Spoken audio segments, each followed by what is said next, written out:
Dans le cas des Thessaloniciens, leur manque de connaissances a conduit à un deuil inutile, et à cause de cela, à un témoignage aux païens qui était inefficace. Mais ailleurs dans les Écritures, un manque de connaissances peut conduire à quelque chose de beaucoup plus préjudiciable. Laissez-moi vous donner quelques versets. Osée 4,6. Mon peuple est détruit parce qu'il lui manque la connaissance. Oui. Mon peuple. Mon peuple. En fait, ce n'est pas parce que vous êtes son peuple que vous êtes forcément à l'abri. Dans un sens, c'est le cas, mais je veux que vous sachiez quelque chose. Votre manque de connaissances peut vous exposer à plein de dangers. Pourquoi instruisons-nous constamment nos enfants? Si nous n'instruisons pas nos enfants, ce sont toujours nos enfants, mais nous les instruisons. Pourquoi? Pour qu'ils ne se suicident pas, pour qu'ils ne gâchent pas leur vie. Mon peuple est détruit, dit-il, parce qu'il lui manque la connaissance. Puis il dit, mon peuple part en exil, parce qu'il n'a pas de connaissance. Vous vous dites, eh bien, exilés pour leur manque de connaissance, savez-vous ce qu'était l'exil? C'était l'esclavage, dans ses formes les plus cruelles. Le meurtre, le viol, le pillage, une souffrance plus grande que vous et moi ne pourrions jamais comprendre. On vous mettait un crochet dans votre lèvre ou votre nez et on vous conduisait nu vers un pays étranger. Vous ne pensez pas qu'un manque de connaissances soit dangereux? C'est dangereux, extrêmement dangereux.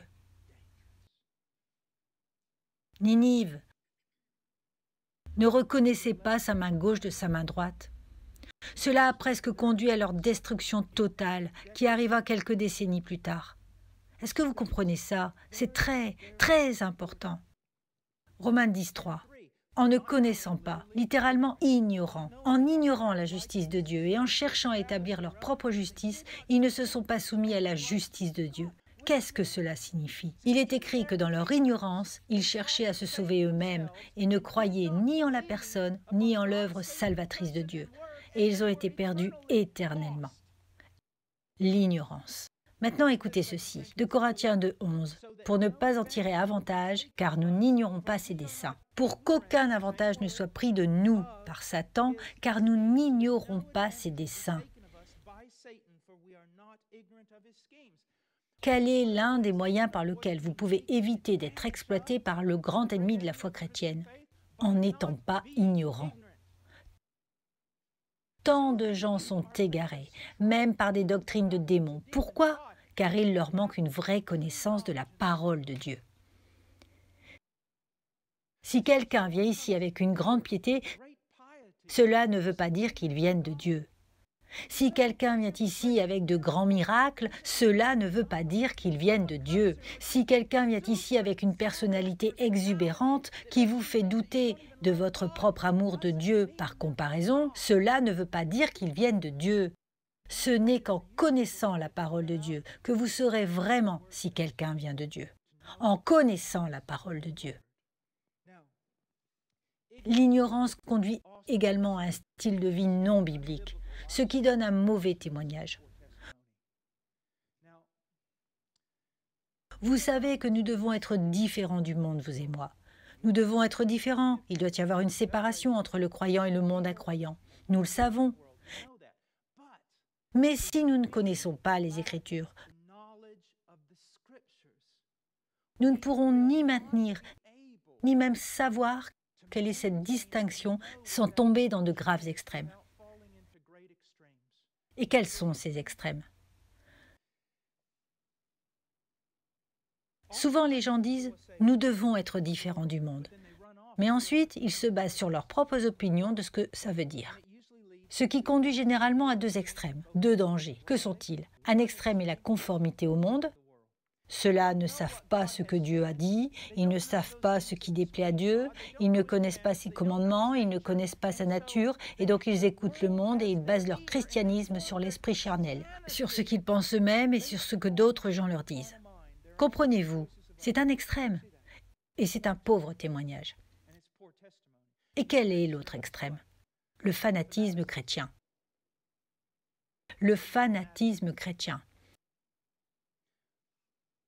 Lorsqu'en raison de leur soi-disant désir de se séparer du monde, les chrétiens commencent à faire des choses inhabituelles et étranges, souvent très graves,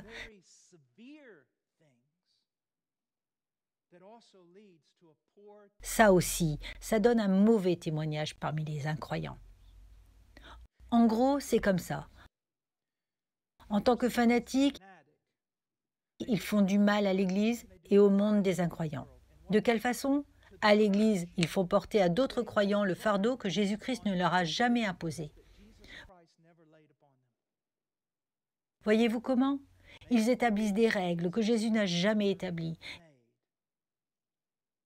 Et comme les pharisiens à l'époque de Jésus, ils alourdissent le peuple de Dieu d'un fardeau de règles que Jésus ne leur a jamais donné. Mais aussi, le fanatique est dangereux pour l'incroyant. Pourquoi? Parce que le fanatique met des obstacles devant l'incroyant pour que l'incroyant trébuche contre le christianisme avant même qu'il ait la chance de trébucher sur l'Évangile.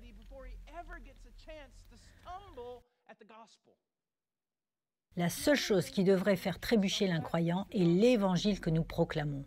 Comprenez-vous cela? Mais il arrive souvent que nous déposions l'Évangile, puis tout un ensemble de règles, puis un ensemble de nuances et toutes sortes de choses différentes. Ils trébuchent et disent « c'est fou ça ». Et ils ne trébuchent jamais contre ce qu'ils devraient trébucher, c'est-à-dire l'Évangile de Jésus-Christ. C'est pourquoi dans cette Église, nous pouvons être différents de nombreuses manières et avoir des expressions différentes parfois. Mais laissez-moi vous dire quelque chose, cela ne peut être toléré. Ce que nous devons proclamer, c'est Jésus-Christ crucifié et ressuscité d'entre les morts. Et c'est en cela que réside notre espoir et l'espoir du monde. Pas dans quelques petites bizarreries ou nuances que nous pourrions avoir. Jésus-Christ. Maintenant, je veux dire ceci aussi. Souvent, nous considérons l'ignorance comme un handicap et nous considérons la personne ignorante comme une victime. Est-ce vraiment le cas? Nous ne le considérons pas tellement comme un péché. S'ils ne savent pas quelque chose, c'est un handicap. Ils sont victimes de leur manque de connaissances. Mais la Bible ne le voit jamais de cette façon. Bon, voici, nous sommes tous nés dans le christianisme comme des enfants. Immatures, capables de faire des choses extraordinairement ridicules. Mais dans les Écritures, aucun de nous n'est censé rester ainsi. Notre ignorance des choses de Dieu doit progressivement être remplacée par la vraie connaissance de Dieu. Et si ce n'est pas le cas, la Bible nous en rend responsables. Pourquoi? Parce que nous avons reçu la capacité de le connaître et de connaître sa volonté. J'ai connu dans ma vie des esprits extraordinaires. J'ai dit au sujet de certains hommes qu'ils avaient plus de connaissances de Dieu dans leurs petits doigts que moi dans tout mon corps. Et c'est vrai. Et ils semblent comprendre des concepts que je ne peux même pas commencer à comprendre. Je ne dis pas que tous les croyants ont le même niveau de connaissance et de perspicacité. Mais ce que je dis, c'est que tous les croyants ont la faculté de connaître suffisamment à propos de Dieu et de sa volonté pour vivre de la plus belle manière, de la manière la plus glorieuse et sainte.